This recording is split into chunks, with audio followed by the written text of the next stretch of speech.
औज़ुबिल्लाहि मिनश्शैतानिर्रजीम बिस्मिल्लाहिर्रहमानिर्रहीम। अस्सलामु अलैकुम नाज़रीन, मैं आपका मेज़बान राजा फैसल ख़ान। आप देख रहे हैं सारा सच टीवी का स्पेशल रमज़ान ट्रांसमिशन का जो प्रोग्राम है। तो आज के स्पेशल प्रोग्राम में जो हमारे मेहमान हैं वो भी बहुत ख़ास गुजर खान शहर की बड़ी जानी पहचानी शख्सियत हैं, बड़ा दीन के हवाले से और जो दावत इस्लामी है उसके मुख्तलिफ जो प्रोजेक्ट्स हैं उसके हवाले से उनके बड़े ही ज़बरदस्त जो काम है वो आपने देखे और सुने होंगे। मेरी मुराद जनाब मौलाना मोहम्मद शकील अतारी साहब से हैं, वो हमारे आज के मेहमान हैं। उनको अपने प्रोग्राम में वेलकम खुशामदीद कहते हैं। अस्सलाम वालेकुम। वालेकुम सलाम रहमतुल्लाहि व बरकातुहू। जनाब मौलाना साहब, एक तो आपको रमज़ान की बरकतें, रमज़ान की रहमतें और रमज़ान का जो महीना उसकी हमारी तरफ से, हमारी टीम की तरफ से मुबारकबाद। और ये बताएं कि जो मौजूदा रमज़ान का भी तीसरा अशरा जो है वो शुरू होना ही चाहता है, तो इस दफ़ा चूँकि कोरोना की वजह से भी मैं थोड़ी सी बात करना चाहूँगा स्टार्ट में ही कि इत्काफ़ के हवाले से थोड़ा सा बताएं कि इत्काफ़ अगर मस्जिदों के अंदर नहीं हो रहा तो उसके हवाले से आप लोगों ने क्या जो तरतीब है वो कोई अपनी तरफ से की हुई है।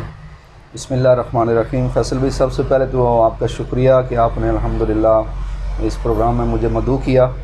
और सबसे पहले मैं रमज़ान के हवाले से बात करूँगा। बानी दावत इस्लामी मौलाना इलियास कादरी साहब जो हमारे अमीर सुन्नत हैं, उन्होंने रमज़ान के हवाले से एक कलाम लिखा है। मैं चाहूँगा कि रमज़ान की रहमतों, बरकतों और बख्शिशों पर वो कलाम है, तो आपके सामीन की नज़र करूँ। आप फरमाते हैं, मरहबा सद मरहबा फिर आमद रमज़ान है, खिल उठे मुरझाए दिल ताज़ा हुआ ईमान है, हम गुनाहगारों पर ये कितना बड़ा एहसान है, या खुदा तूने अता फिर कर दिया रमज़ान है। क्या बात है जी। और आप फरमाते हैं कि रोज़ादारों झूम जाओ क्योंकि दीदार खुदा खुल्द में होगा, तुम्हें ये वादा रहमान है। और आप अपने कलाम के आखिरी शेर में आपने इस्तिगासा पेश किया रसूलुल्लाह सल्लल्लाहु अलैहि वसल्लम की बारगाह में कि या इलाही तू मदीने मैं कभी रमज़ान दिखा, या इलाही तू मदीने मैं कभी रमज़ान दिखा, मुद्दतों से दिल में ये अत्तार के अरमान है। तो अल्हम्दुलिल्लाह तमाम आशिकान रसूल को रमज़ान की बरकतें, रहमतें मुबारक हों। अल्लाह ताला हम सब को इस महीने की बरकतें समेटने की सादत नसीब फरमाए और इसकी महकमा को इबादत करने की सादत अता फरमाए। बड़ी ज़बरदस्त बात की है जी आपने। मौलाना इलियास कादरी साहब का भी ज़िक्र किया है, तो बड़ा ही ज़िंदगी के अंदर उनका जो काम है वो सुनहरी रूप में लिखे जाएंगे और हमेशा याद रहेंगे। और उन्होंने मेरे ख़्याल में पूरे पाकिस्तान, पूरी दुनिया के अंदर जो इस्लाम के लिए काम किया है और जहाँ जहाँ मैं कहूँगा कि उन्होंने बीज बोए हैं, ठीक है, वो आपकी शक्ल में हैं, किसी और की शक्ल में है, इस तरह तो आप बड़ा ही ज़बरदस्त काम कर रहे हैं। मौलाना साहब, ये बताएं कि रमज़ान पाकिस्तान के अंदर चल रहा है, आप पाकिस्तान में मुख्तलिफ़ तरह तरह के जो हालात हैं दरपेश आते रहते हैं, चाहे वो बाज़ दफ़ा आपने पिछले दिनों देखा है हमारा जो तरीके लब्बैक वालों की तरफ से कोई इस तरह के मामलात हुए हैं। तो इस सारी सूरत हाल में जब बहुत नफसा नफसी है, पाकिस्तान की मईशत भी कमज़ोर है, हालात लोगों के बड़े ख़राब हैं, तो ऐसे में जो आम बंदा है वो इस्लाम के मतलब आप क्या समझते हैं कि क्या सोच रहा है कि हम जो हमारे उलमा हैं उनका किरदार क्या बनता है इस सारी सूरत हाल के अंदर। बिस्मिल्लाहिर्रहमानिर्रहीम। रमज़ान मुबारक जो है ये वो महीना है जिसे रब का महीना कहा जाता है। और प्यारे आका सल्लल्लाहु ताला अलैहि वसल्लम ने इरशाद फरमाया, इस महीने में इंसान का रिस्क बढ़ा दिया जाता है। और यहाँ तक कि हमारा दीन, आपने दीन की बात की है, हमारा दीन इतना प्यारा है कि प्यारे आका सल्लल्लाहु अलैहि वसल्लम के हदीस पाक है कि इस महीने में बंदा जो अपने घर वालों पर ख़र्च करेगा उस पर भी उसे सदक़े का सवाब मिलेगा। और रोज़ा, चूँकि रमज़ान की एक बहुत बड़ी इबादत रोज़ा है, तो रोज़ादार तो ऐसा खुश नसीब है कि इसका सोना भी इबादत में शुमार किया जाता है। तो अब ये अलग बात है कि हम दीन से दूर हैं, दीन से लाइल्म हैं, दीन की मारिफत से महरूम हैं। अगर हम दीन को समझ लें, दीन की मारिफत हासिल कर लें, तो दीन मस्जिद का नाम नहीं है, एक बिल्डिंग का नाम नहीं है, या किसी मौलाना का नाम नहीं है। दीन एक निज़ाम का नाम है और वो कामिल निज़ाम है अल्हम्दुलिल्लाह, जो ज़िंदगी की हर शोबे में हमारी रहनुमाई करता है। खा वो मईशत हो, खा वो तिजारत हो, खा वो सियासत हो, खा वो अपने ज़िंदगी के मामलात हो। बड़ी खूबसूरत आपने बात की है, बड़ी ज़बरदस्त, बड़ा सुन के भी मज़ा आया और नाज़रीन को भी यकीनन इस बात से बड़ा सबक मिलेगा। आपने वो सिमत की और डायरेक्शन की यकीनन बात की है, निज़ाम की चूँकि बात की है, तो आप क्या समझते हैं मौलाना आपकी नज़र में इस्लाम की रूह से कि हमारे जितने ये जो मसाइल हैं बढ़ रहे हैं, चाहे कोई अमीर है उसके भी अपनी परेशानियाँ और मसाइल हैं, चाहे कोई गरीब है उसकी अपनी परेशानियाँ मसाइल हैं, गवर्नमेंट भी इसी तरह, इदारे छोटे इंतज़ामिया, तो ये क्या समझते हैं डायरेक्शन हमारी ठीक नहीं है? जी, असल में मामला ये है कि हमने अपना जो रुख है वो कुरान से, दीन से की तरफ पुश्त कर लिया है और अपना किबला और काबा यूरोप को और वेस्टर्न जो है वो उन मुल्कों को और उनकी तहज़ीब को समझ लिया है। जबकि अगर हम देखें, थोड़ा सा गौर करें तो अल्हम्दुलिल्लाह ये अज़्ज़ व जल दीन मुस्तफ़ा, इसकी बरकत है कि जब जब किसी ने दीन मुस्तफ़ा पे अमल किया और दीन के साथ वफ़ा की है तो दीन ने उसका उदार नहीं रखा। खा वो आज का दिन जो है वो शुहदाए बदर अल्हम्दुलिल्लाह, तो ये ग़ज़वा बदर के हवाले से मुनासबत रखता है। तो अल्हम्दुलिल्लाह मेरे आका करीम सल्लल्लाहु अलैहि वसल्लम के हुक्म पर जब उन्होंने लब्बैक कहा और 313 बेसरो समानी में तलवारें कम हैं, नेज़े नहीं हैं, ऊँट सवारियाँ नहीं हैं, लेकिन अपने से 3 गुना बड़े लश्कर के साथ लग गए और लड़ पड़े, तो फिर क्या है कि अल्लाह तबारक तआला उनकी मदद के लिए फ़रिश्तों को भेज दिया है, उनकी मदद के लिए बरकत दे दी है, उन थोड़ों में बरकत हो गई और अल्लाह ताला उन्हें कामयाबी अता फरमाई है। तो वो किसी ने बड़े खूब कहा है कि बेदाम ही बिक जाइए बाज़ार नबी में, इस शान के सौदे में खसारे नहीं होते। क्या बात है, कमाल है, कमाल। मौलाना साहब ये बताएं कि आपने तो 1400 साल पीछे ले गए हैं, तो क्या ही खूब ज़माना था।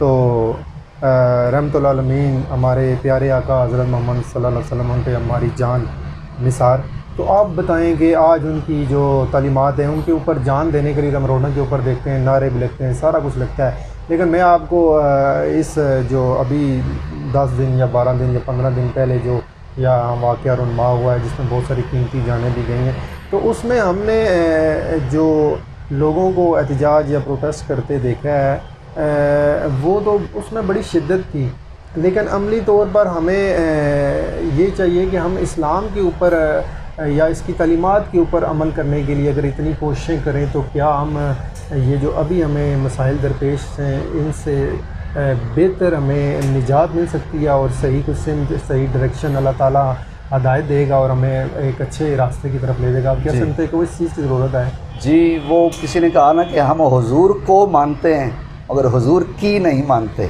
तो बात ये है कि अल्हम्दुलिल्लाह हम हुजूर को भी मानते हैं, हम हुजूर पर अपनी जान, अपने माल, अपनी औलादें कुर्बान करने के लिए तैयार हैं और हमें चाहिए ये कि अल्हम्दुलिल्लाह दावत इस्लामी जैसा कि इल्म व अमल की बात करती है, दावत इस्लामी किरदार साजी की बात करती है, दावत इस्लामी ने हमारी नस्लों को अल्हम्दुलिल्लाह बाअमल बनाया है, इनको वालिदैन का फर्मा बरदारी का बताया, इनको एहतराम मुस्लिम के मौजू पर इनकी तरबियत की है, इनको निगाह की हिफाजत पर अल्हम्दुलिल्लाह ज़हन दिया है। दावत इस्लामी ने हमारे हज़ारों नौजवानों को, एतकाफ़ हमारा रमज़ान में एक बहुत बड़ा इवेंट होता है, इन दिनों नहीं हो रहा लेकिन हर साल होता है, इसमें अफराद की ज़हन साजी की जाती है, किरदार साजी की जाती है कि आपने जो लुकमा खा रहे हैं वो हलाल है या नहीं।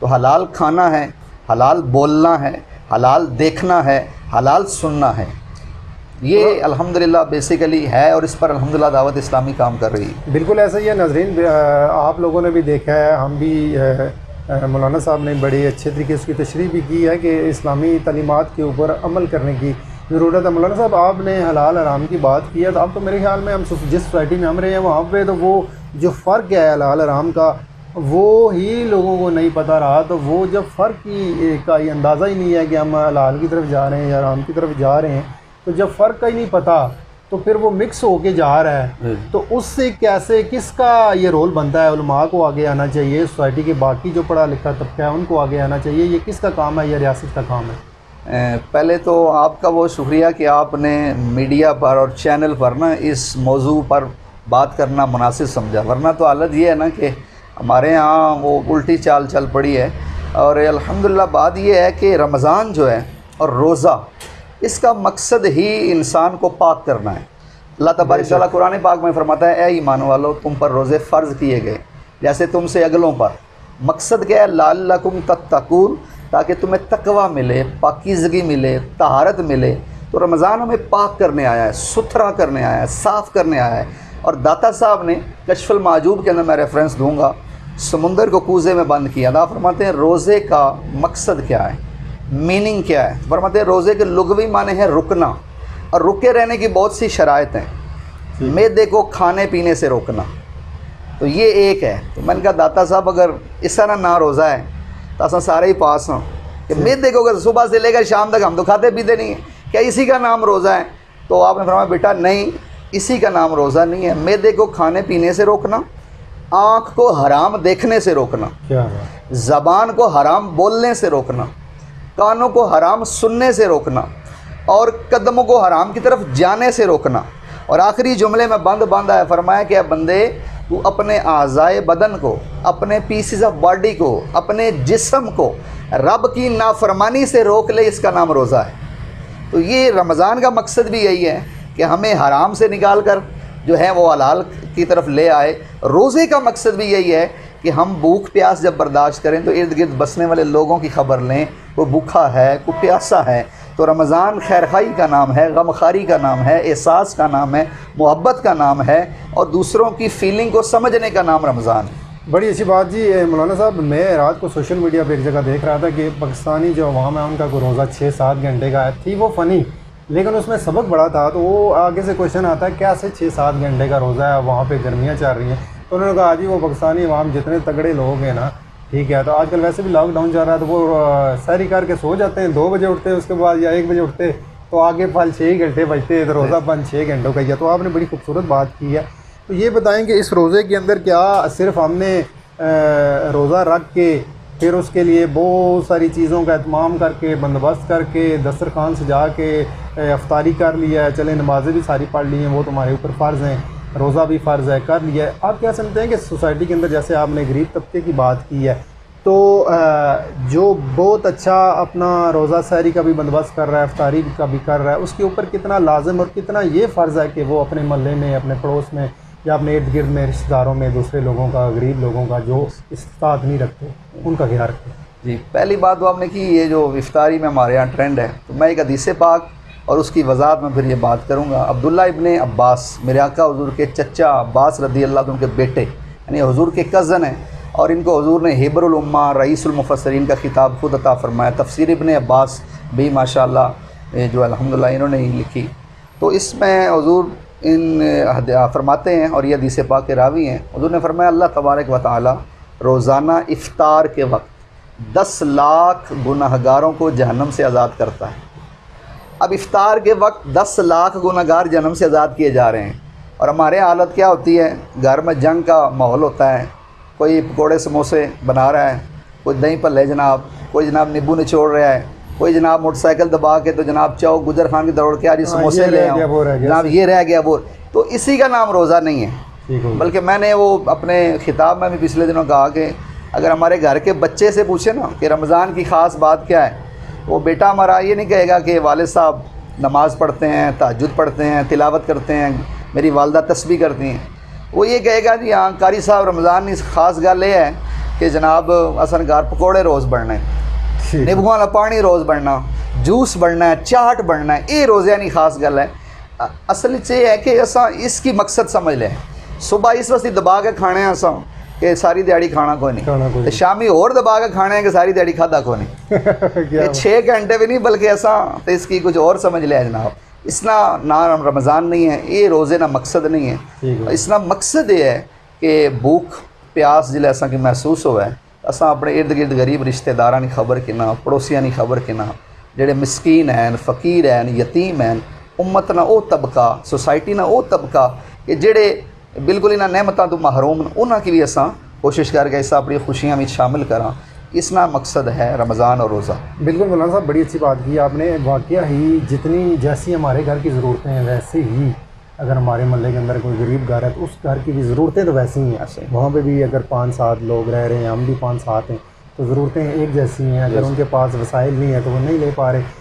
तो ये बताएं कि अभी मौजूदा रमज़ान चूँकि चल रहा है और गंदम का सीज़न है, मैं दोनों वालों से बात करूँगा। पहले आप ये गंदम के हवाले से बताएं कि गांव के अंदर ज़मींदार हैं, 200, 300, 400, 500 मान, 1000 मान गंदम हो गई है, ठीक है। अब वो क्या करते हैं, किसी एक गरीब या 2 गरीब में आए हैं, 2 करोड़े उसको उठा के दे दिए। जो शरई हुक्म है वो क्या है? इसके बाद हम आते हैं दूसरी दुकानदार के पास, पैसे वाले लोगों की हवाले से बात। गंदम के हवाले से क्या करना चाहिए? बहुत अच्छा। ये असल में तो ये है कि ये अलग से पूरे पूरे मौज़ूआत हैं। हाँ, शार्ट शार्ट से, क्योंकि टाइम की लेकिन चलें, आज ये कि अल्हम्दुलिल्लाह है, हम रमज़ान में बैठे हैं, तो अल्लाह की रज़ा की नीयत से मैं भी कुछ अर्ज़ कर देता हूँ। कुरान पाक में 8वां पारा है, सूरह इनाम है, आयत नंबर 141 141 है।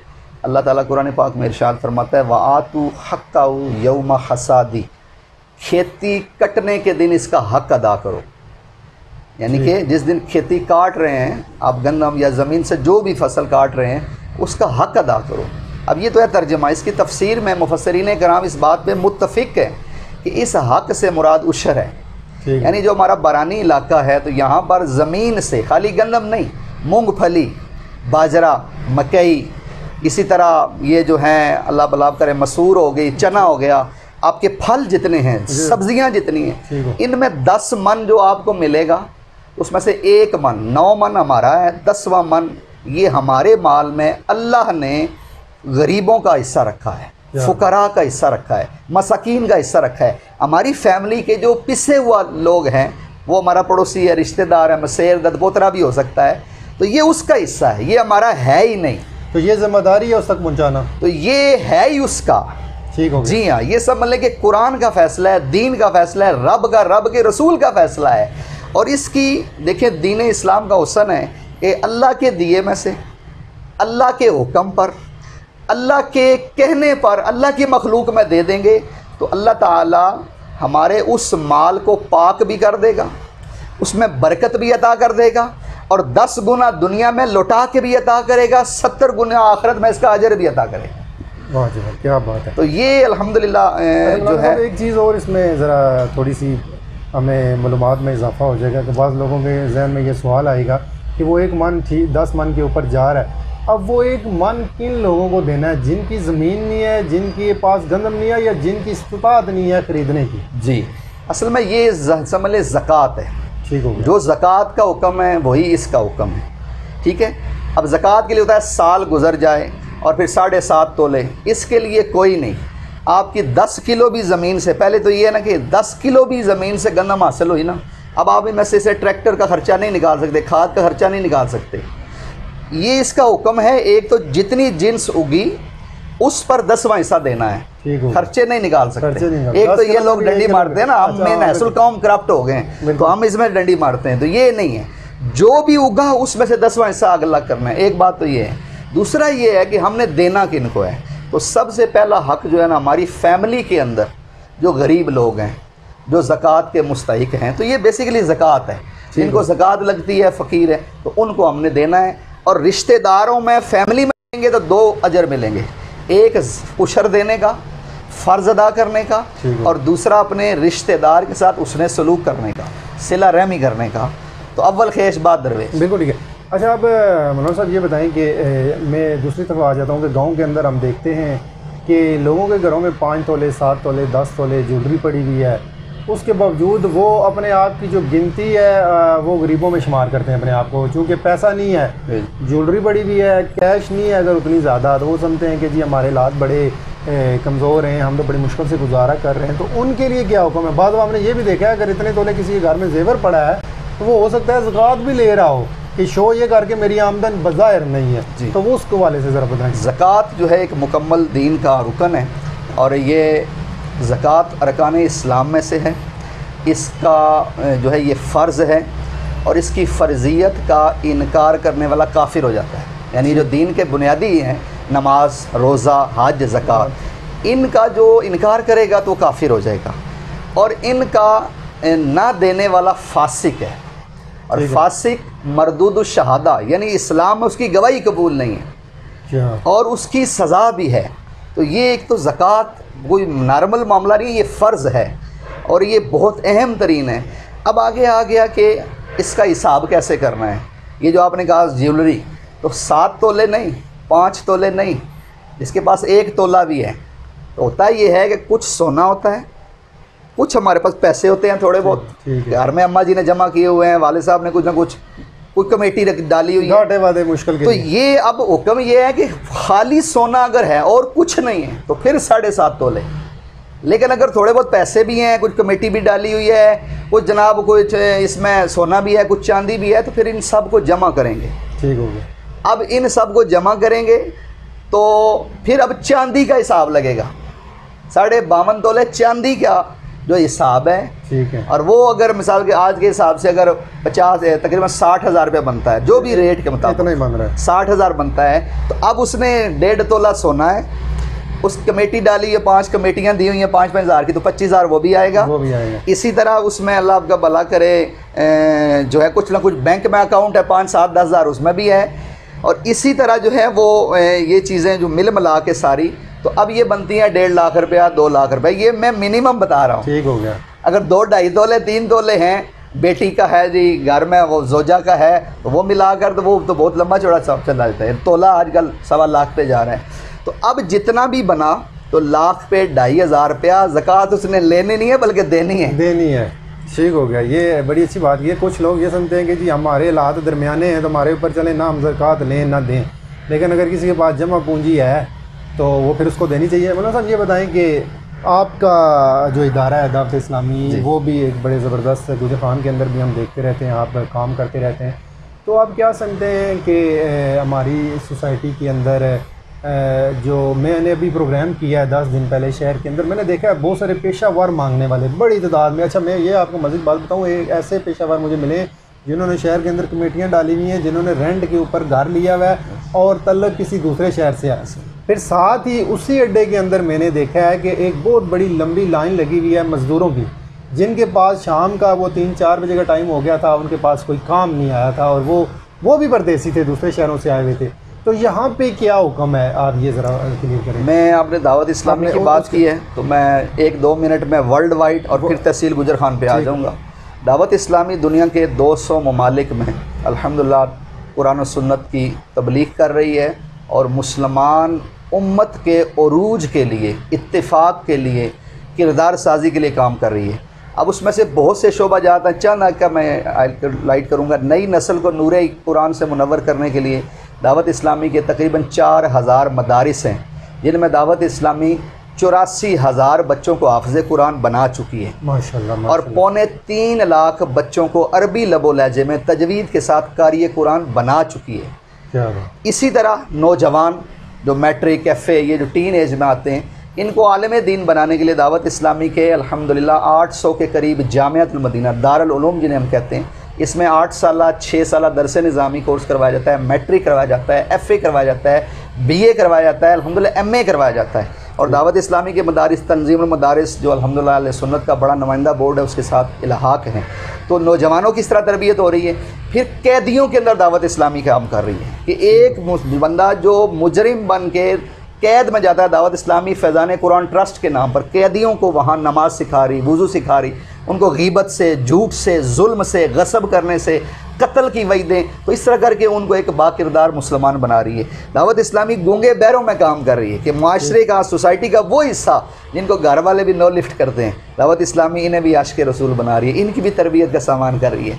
ख़वातीन के अंदर दावत इस्लामी का अल्हम्दुलिल्लाह वर्ल्ड वाइड काम है और सैकड़ों इज्तिमात हो रहे हैं, अल्हम्दुलिल्लाह इनके इदारे चल रहे हैं, आलिमा बन रहे हैं, कारियाँ बन रहे हैं। और अब मैं आ जाता हूँ गुजर खान में, तो अल्हम्दुलिल्लाह शहीदों गाजियों की सरज़मीन गुजर खान, अल्हम्दुलिल्लाह रब्बिल आलमीन। गुजर खान में इस वक्त मदारिस का अगर हम जायज़ा लें तो तहसील गुजर खान में सबसे ज़्यादा मदारिस और सबसे ज़्यादा बच्चे और सबसे ज़्यादा असातिज़ा जो कुरान पाक से अपने आप को मुस्तफ़ीज़ कर रहे हैं, नूर कुरान से आने वाली नस्ल को मुस्तफ़ीज़ कर रहे हैं और अल्हम्दुलिल्लाह इनको बरकतें अता कर रहे हैं, तो वो दावत इस्लामी के हैं। 19 इदारे इस वक्त हमारे पास और 600 से ज़ायद बच्चे अल्हम्दुलिल्लाह, जिनमें तकरीबन 20 से 25 कारी हज़रात खिदमत कर रहे हैं और इस तरह अल्हम्दुलिल्लाह मदारिस चल रहे हैं। फिर जामियातुल मदीना आलिम कोर्स का इदारा स्कीम 2 हमारा मरकज़ी जामियातुल मदीना है, आदि हमारा शर्की गरबी इलाका है, वहाँ पर जामिया है, और 6 से 7 जामियातुल मदीना अंडर कंस्ट्रक्शन हैं। 9 से 10 मसाजिद हैं जिनमें जुमा की नमाज़ें, पंजगाना नमाज़ें, एतकाफ़ हो रहा है। फिर जुमेरात को हमारा वीकली इज्तिमा होता है सोसाइटी के हर तबके के लिए, ताजर भी आ जाए, स्टूडेंट भी आ जाए, टीचर भी आ जाए, और उसमें ज़िक्र होता है, उसमें दुआ होती है रूह की ताजगी के लिए, रूह की बालिदगी के लिए अल्हम्दुलिल्लाह हम काम कर रहे हैं। और आपने बात की ताजर पर, इनका काम तो अल्हम्दुलिल्लाह दावत इस्लामी ने ताजरों की तरबियत के लिए ताजरों का डिपार्टमेंट बना दिया, जो ताजरों को जाके, आपको सुनकर हैरानगी होगी, गुजर खान के अंदर आपके इस बाज़ार में जिसके गिले बहुत हैं, शिकायतें बहुत हैं, यहाँ पर दावत इस्लामी के कारी हज़रात ताजरों को जाकर कुरान पढ़ा रहे हैं अरबी लबो लहजे में। उनको अल्हम्दुलिल्लाह जो है दीन के बुनियादी मसाइल सिखा रहे हैं, तारत सिखा रहे हैं, इसी तरह तिजारत के अल्हम्दुलिल्लाह उसूल सिखा रहे हैं कि हलाल क्या है, हराम क्या है। तो ये काम दावत इस्लामी कर चुकी है और उन कारी हज़रात को, उन उलमा को दावत इस्लामी तनख्वाह पे करती है। अच्छा मौलाना साहब, ये बहुत बड़े प्रोजेक्टों की आपने बात की है माशाल्लाह तहसील गुजर खान के अंदर। आप ये बताएं कि दावत इस्लामी खुद कोई बिज़नेस भी करती है या कि इसकी सारी डोनेशन के ऊपर ही जो मुखैर हज़रात हैं वहाँ से आती हैं, वो क्या सिलसिला है, कैसे किस तरह अगर कोई आपको अप्रोच करना चाहे, आपको हिस्सा डालना चाहे तो उसका क्या तरीक़ाकार है? ये माशाल्लाह बहुत अच्छा सवाल किया, आपका शुक्रिया भी, आप इतनी मोहब्बत से और माशाल्लाह आप पूछ रहे हैं, तो ये आपकी दीन दोस्ती और इल्म दोस्ती का सबूत है। दावत इस्लामी गुजर खान का जो बजट है वो एक माह का ख़र्चा जो है अराउंड अबाउट 30 लाख रुपया है, और इसको अगर आप 12 पे करें तो ये तकरीबन यानी 4 करोड़ के राउंड अबाउट चला जाता है। चूँकि और ये मैं ख़र्चा वो बता रहा हूँ 30 लाख माना जिसमें सैलरीज़ हैं, इसमें उलमा हैं, कारी हैं, कुक हैं, गार्ड हैं, और फिर हमने गल्ला अतियात बॉक्स रखे हुए हैं बाज़ारों में, उनको खोलने वाले हैं। फिर जो मुख्तलिफ़ बाज़ारों में हमने टेबल पर बस्ते लगाए हुए हैं, जो लोग डोनेट करते हैं, तो आप बस्तों पर अतियात दे सकते हैं। इन दिनों ज़कात है, फ़ितरा देना है, तो दावत इस्लामी के बाज़ारों में बस्ते मौजूद हैं, अतियात बॉक्स हैं। इस तरह घरों के लिए भी हैं, आप लेना चाहें तो मरकज़ी जामा मस्जिद फ़ैज़ान मदीना से आप घर के लिए गल्ला अतियात बॉक्स ले सकते हैं, दुकान के लिए ले सकते हैं, बड़े शॉपिंग मॉल के लिए बड़े बॉक्स हैं हमारे, वो ले सकते हैं अतियात।